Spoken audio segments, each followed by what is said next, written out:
আসসালামু আলাইকুম। এটিএন বাংলা গ্রামগঞ্জের খবরে সবাইকে স্বাগত জানাচ্ছি। আমি রোকসানা ইভা। শুরুতেই সংবাদ শিরোনাম। নিউজিল্যান্ডে সন্ত্রাসী হামলার ঘটনায় বাংলাদেশি ক্রিকেটাররা নিরাপদে আছেন বললেন পররাষ্ট্রমন্ত্রী।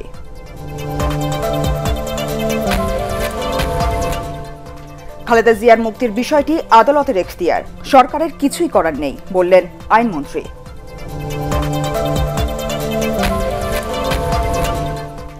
এবং দীর্ঘ ২৭ বছরেও হয়নি জাকসু নির্বাচন, দ্রুত তফসিল ঘোষণার আশা ছাত্র শিক্ষকদের।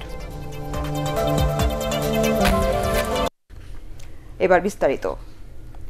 নিউজিল্যান্ডের ক্রাইস্টচার্চে মসজিদে সন্ত্রাসী হামলার ঘটনায় বাংলাদেশি ক্রিকেটাররা নিরাপদে আছেন বলে নিশ্চিত করেছেন পররাষ্ট্রমন্ত্রী ডক্টর আব্দুল মোমেন। সিলেট ওসমানী বিমানবন্দরে সাংবাদিকদের তিনি জানান, পরবর্তী টেস্ট ম্যাচ বাতিল করে খেলোয়াড়দের দ্রুত দেশে ফিরিয়ে আনা হবে। নিউজিল্যান্ডে বাংলাদেশের দূতাবাস না থাকায় তথ্য সংগ্রহে কিছুটা ব্যাঘাত ঘটছে বলেও জানান পররাষ্ট্রমন্ত্রী।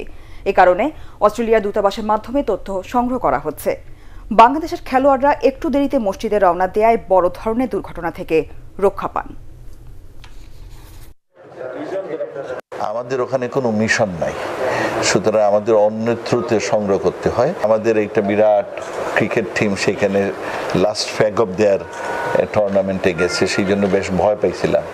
সৌভাগ্যের বিষয় যে তারা মসজিদে পৌঁছার আগেই তখন তাদের গোলাগুলিটা হয়, তাই আমাদের সব খেলোয়াড়রা বেঁচে আছে। বিএনপি চেয়ারপারসন বেগম খালেদা জিয়ার মুক্তির বিষয়টি সম্পূর্ণ আদালতের এখতিয়ার, এ ব্যাপারে সরকারের কিছুই করে নেই বলে মন্তব্য করেছেন আইনমন্ত্রী আনিসুল হক। ব্রাহ্মণবাড়িয়ার আখাউড়ায় একটি কলেজ ভবনের ভিত্তিপ্রস্তর স্থাপন অনুষ্ঠানে যোগ দিয়ে তিনি মন্তব্য করেন। ডাকসু নির্বাচন সুষ্ঠুভাবে সম্পন্ন হয়েছে উল্লেখ করে মন্ত্রী বলেন, নির্বাচনের ফলাফল ভোটাররা মেনে নিয়েছে। যারা পরাজিত হয়েছে আবেগতাড়িত হয়ে তারা ভিন্ন কথা বলছেন বলেও জানান আইনমন্ত্রী। বিএনপি নেতারা কিছু ভ্রান্ত আইডিয়ার উপরে কাজ করে। তাদের নেত্রী এতিমের টাকা চুরি করে জেলে গেছেন এবং তাকে আদালত সাজা দিয়েছে। এটা সম্পূর্ণ আদালতের এখতিয়ার, তাকে ছাড়া হবে কি না হবে এটা সরকারের কিছুই করার নেই। শিক্ষার্থীদের নোট ব্যবহার ও কোচিংয়ে উৎসাহিত না করতে শিক্ষকদের প্রতি আহ্বান জানিয়েছেন শিক্ষামন্ত্রী ডাক্তার দীপু মনি। শরীয়তপুর সরকারি কলেজের ৪০ বছর পূর্তি ও পুনর্মিলনী উৎসবে তিনি আহ্বান জানান। অনুষ্ঠানে অন্যান্যের মধ্যে বক্তব্য রাখেন পানি সম্পদ উপমন্ত্রী একেএম এনামুল হক শামীম, সংসদ সদস্য ইকবাল হোসেন অপু ও যুব মহিলা লীগের সাধারণ সম্পাদক অধ্যাপিকা অপু উকিল। এ উপলক্ষে কলেজ প্রাঙ্গণ থেকে শোভাযাত্রা বের করা হয়। কয়েক হাজার শিক্ষার্থী এতে অংশ নেন।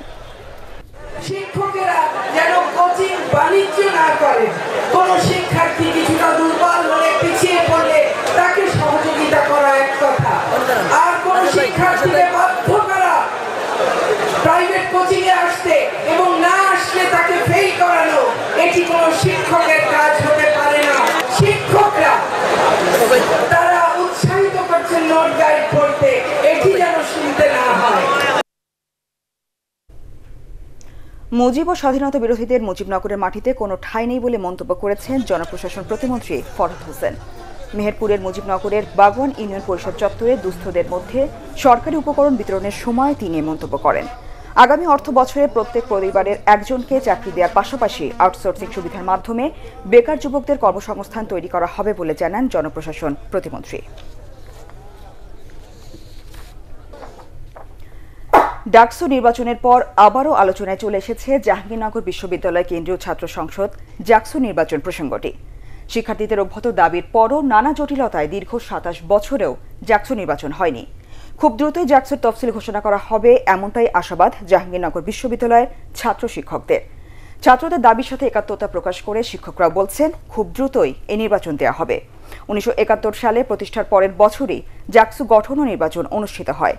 এরপর ৯ বার এই নির্বাচন হলেও ১৯৯৩ সালে বিশ্ববিদ্যালয়ে এক অপ্রীতিকর ঘটনাকে কেন্দ্র করে বাতিল করা হয় ছাত্র সংসদের এই নির্বাচন। এরপর ২০১৩ সালে তফসিল ঘোষণা হলেও শেষমেশ নির্বাচন আর হয়নি।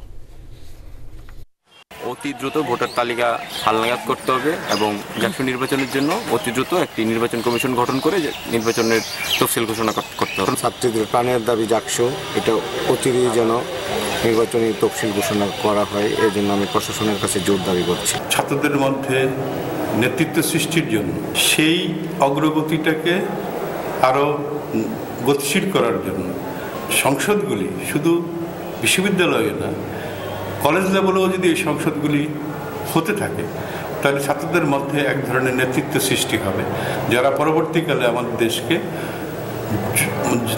ভালোভাবে নেতৃত্ব দিতে পারবে। দ্বিতীয় দফায় উপজেলা পরিষদ নির্বাচন অনুষ্ঠিত হবে 18 মার্চ। বগুড়ার 12টি উপজেলার প্রার্থীরা এখন ব্যস্ত সময় কাটাচ্ছেন শেষ মুহূর্তের প্রচারণায়। সকাল থেকে রাত পর্যন্ত তারা ছুটছেন ভোটারদের দ্বারে দ্বারে। জেলার 12টি উপজেলার মধ্যে আদমদীঘিতে আওয়ামী লীগ সমর্থিত চেয়ারম্যান প্রার্থী ও শেরপুরে আওয়ামী লীগ সমর্থিত চেয়ারম্যান ও ভাইস চেয়ারম্যান প্রার্থী বিনা প্রতিদ্বন্দ্বিতায় নির্বাচিত হয়েছেন। বাদবাকি বগুড়ার 10টি উপজেলায় এবার চেয়ারম্যান পদে 42 জন প্রতিদ্বন্দ্বিতা করছেন। সব মিলিয়ে 12 উপজেলায় ভাইস চেয়ারম্যান পদে 51 জন এবং মহিলা ভাইস চেয়ারম্যান পদে 45 জন প্রার্থী রয়েছেন। ভোটার আছেন 25,38,373 জন। বিএনপি এই নির্বাচনে অংশ না নেয় একাধিক উপজেলায় দলটির নেতারা স্বতন্ত্র প্রার্থী হিসেবে প্রার্থী হয়েছেন। আমাদের বিজয় সুনিশ্চিত। আমাদের দলের নেতাকর্মীরা মাঠ পর্যায়ের নেতাকর্মীরা মাঠে নেমে আসে এই এলাকার নেতাকর্মীকে রক্ষা করার জন্য এবং এই উপজেলার সর্বস্তরের জনগণের দাবির প্রেক্ষিতে আমি এই উপজেলার চেয়ারম্যান পদে স্বতন্ত্রভাবে প্রার্থী হয়েছি। আচরণ বিধিমালা প্রতিপালন যথেষ্ট পরিমাণে সুশৃঙ্খলভাবে হচ্ছে। দু একটি জায়গায় অভিযোগ এসেছে, সেই তাৎক্ষণিক আমরা নির্বাহী ম্যাজিস্ট্রেট আচরণ বিধিমালা প্রতিপালন দেখার জন্য তারা আছে, তাদেরকে আমরা পাঠিয়ে দিয়েছি এবং তারা দেখতেছে এবং দেখার পরে এ পর্যন্ত কোনো গুরুতর কোনো আমরা আচরণ বিধিমালা প্রতিপালন ভঙ্গ হয়েছে এরকম কিছু পাইনি। ঝিনাইদহের মোবারকগঞ্জ চিনিকল কর্তৃপক্ষের কাছে প্রায় 23 কোটি টাকা জমা পড়েছে জেলার 5,500 আখ চাষির। পাওনা টাকা না পেয়ে সংসার চালাতে হিমশিম খাচ্ছেন দরিদ্র কৃষকরা। ফলে বন্ধ রয়েছে অন্যান্য ফসল আবাদও। টাকা পাওয়ার আশায় প্রতিদিন মিলগেটে ধর্ণা দিচ্ছেন তারা, তবে বিফল হয়েই ফিরতে হচ্ছে চাষিদের। এমন পরিস্থিতিতে দ্রুত টাকা পরিশোধ করা না হলে কঠোর আন্দোলনে যাওয়ার হুমকি দিয়েছেন কৃষক নেতারা। তবে মিল কর্তৃপক্ষ বলছে দাম বেশি হওয়ার কারণে চিনি বিক্রি না হওয়ায় কৃষকদের পাওনা পরিশোধ করা যাচ্ছে না। 2,20,000 টাকা বারবার অফিসারদের কাছে যাওয়ার পরও আমার টাকা দিচ্ছে না। এই হবে করতে করতে আমাদের আজ 1.5 মাস পর্যন্ত এই পর্যন্ত অপেক্ষা করে আছি। তার কাছে আসলে আমাদের বলছে যে টাকার হদিশই আমি জানি না, আপনাকে টাকা দেবো কোন থেকে। অচিরেই আমাদের এই টাকা পরিশোধ না করলে আমরা বৃহত্তম কর্মসূচি করতে বাধ্য হব। 22 কোটি টাকা আমরা দিতে সক্ষম হচ্ছি না। আমরা উপর্যুপরি সদর দপ্তরে আমরা পরিচালক অর্থ বরাবর বারবার পত্র দিচ্ছি, কিন্তু টাকার সংস্থান করতে পারছে না। জেলা প্রশাসনের নির্দেশ অমান্য করে শরীয়তপুরে প্রকাশ্যে কৃষি জমি ও নদীর পাড় থেকে মাটি কেটে বিক্রি করছে প্রভাবশালীরা। প্রকাশ্যে কৃষি জমি কেটে মৎস্য খামার তৈরি করছে তারা। এমনকি জমি দিতে বাধ্য করা হচ্ছে কৃষকদের। শরীয়তপুর দিয়ে বয়ে যাওয়া কীর্তিনাশা নদীর পাড় ঘেঁষা ফসলি জমি থেকেও তোলা হচ্ছে মাটি। শহরের প্রধান সড়ক ব্যবহার করে মাটি বোঝাই ট্রাক যাচ্ছে ইটভাটা সহ নানা স্থানে। এতে নষ্ট হচ্ছে রাস্তাঘাট সহ এলাকার পরিবেশ, বাড়ছে সড়ক দুর্ঘটনা। এ ব্যাপারে স্থানীয়দের অভিযোগের পর মোবাইল কোর্ট পরিচালনা করে ব্যবস্থা নেওয়ার আশ্বাস দিয়েছেন জেলা প্রশাসক।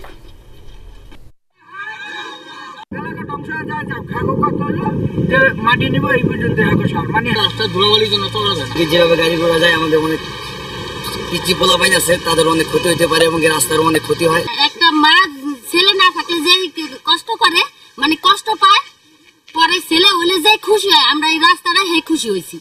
এখন এই রাস্তাটা আমরা চাই যাতে নষ্ট না হয়। এ বিষয়ে সরকারি নীতিমালা অনুযায়ী আমরা সবাইকে সচেতন করার জন্য এবং এই বিষয়ে সক্রিয় করার জন্য ব্যাপক প্রচারের ব্যবস্থা নিয়েছি এবং পাশাপাশি যাতে এই ধরনের কাজ যদি কেউ করে, আমরা যদি অভিযোগ পাই, তাহলে জেলা প্রশাসনের পক্ষ থেকে আমরা মোবাইল কোর্টের মাধ্যমে যথাযথ আইনানুগ ব্যবস্থা গ্রহণ করছি।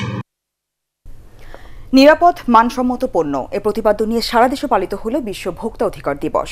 খুলনায় উপলক্ষে শহীদ হাদিস পার্ক থেকে র্যালি বের করা হয়। র্যালি শেষে জেলা প্রশাসকের সম্মেলন কক্ষে অনুষ্ঠিত হয় আলোচনা সভা। অতিরিক্ত বিভাগীয় কমিশনার নিশ্চিন্ত কুমার পোদ্দার ও অতিরিক্ত জেলা প্রশাসক জিয়াউর রহমান জিয়া সহ অন্যান্যরা সভায় বক্তব্য রাখেন। র্যালি ও আলোচনা সভার মধ্য দিয়ে বরিশালে জেলা প্রশাসনের উদ্যোগে বিশ্ব ভোক্তা অধিকার দিবস পালিত হয়। এ উপলক্ষে নগরীর অশ্বিনী কুমার টাউন হল চত্বর থেকে র্যালি বের হয়ে নগরীর বিভিন্ন সড়ক প্রদক্ষিণ করে।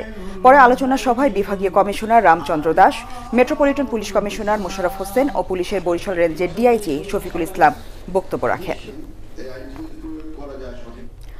মানিকগঞ্জে ভোক্তা অধিকার দিবস উপলক্ষে সরকারি বালক উচ্চ বিদ্যালয়ের সামনে থেকে র্যালি বের করা হয়। পরে আলোচনা সভায় জেলা প্রশাসক এস.এম. ফেরদৌস, ভোক্তা অধিকার অধিদপ্তরের উপপরিচালক আসাদুজ্জামান রুমেল ও ক্যাবের সভাপতি গোলাম সারোয়ার সানু বক্তব্য রাখেন।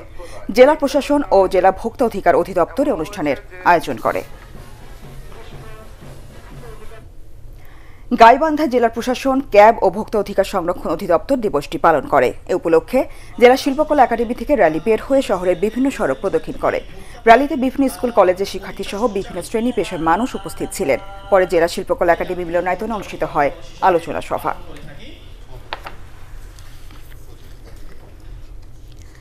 নদী বাঁচলে মানুষ বাঁচবে এ স্লোগানে নদী কৃত্য দিবস উপলক্ষে নওগাঁয় সমাবেশ অনুষ্ঠিত হয়েছে।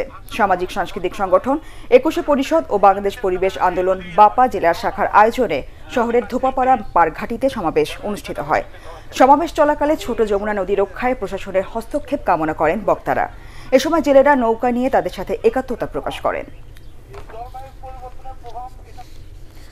প্রাথমিক শিক্ষকদের বেতন বৈষম্য দূরীকরণের দাবিতে সিরাজগঞ্জের উল্লাপাড়ায় মানববন্ধন অনুষ্ঠিত হয়েছে। উল্লাপাড়া উপজেলা পরিষদ চত্বরে মানববন্ধন করেন তারা।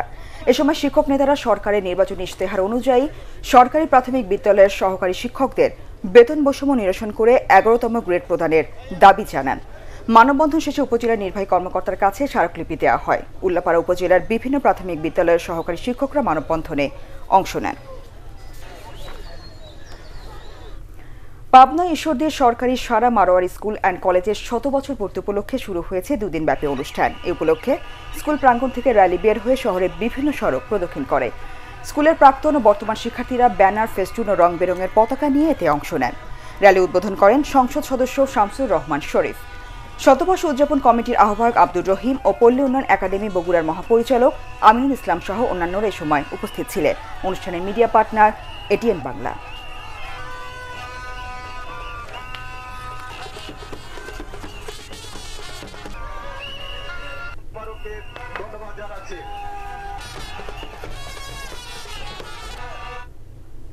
শেরপুরে অনুষ্ঠিত হল উদীচী শিল্পী গোষ্ঠী জেলা সংসদের ত্রয়োদশ দ্বিবার্ষিক সম্মেলন। সকালে জেলা শিল্পকলা একাডেমি প্রাঙ্গণে সম্মেলন উদ্বোধন করেন শেরপুর পৌরসভার মেয়র গোলাম মোহাম্মদ কিবরিয়া লিটন। এতে প্রধান অতিথি ছিলেন উদীচী কেন্দ্রীয় সংসদের সাধারণ সম্পাদক জামশেদ আনোয়ার তপন। এ উপলক্ষে শোভাযাত্রা বের হয়ে শহরের বিভিন্ন সড়ক প্রদক্ষিণ করে। পরে আলোচনা সভায় শেখ ফজিলাতুন নেসা মুজিব বিশ্ববিদ্যালয়ের dean professor doctor Sudhamoy Das সহ অন্যান্যরা বক্তব্য রাখেন। রংপুরে দ্বিতীয়বারের মতো শুরু হয়েছে ৩ দিনব্যাপী দক্ষিণ এশিয়ান আলোকচিত্র প্রদর্শনী। পাবলিক লাইব্রেরি হলরুমে প্রদর্শনী উদ্বোধন করেন বিভাগীয় কমিশনার মোহাম্মদ জয়নুল বারী। রংপুর ফটোগ্রাফিক সোসাইটি ও ফটো জার্নালিস্ট সোসাইটি এর আয়োজন করে। অনুষ্ঠানে রংপুর জেলা আওয়ামী লীগ সভাপতি মমতাজ উদ্দিন আহমেদ সহ অন্যান্যরা উপস্থিত ছিলেন। দক্ষিণ এশিয়ার বিভিন্ন দেশের আলোকচিত্রীদের নির্বাচিত ১০০ ছবি প্রদর্শনীতে স্থান পেয়েছে।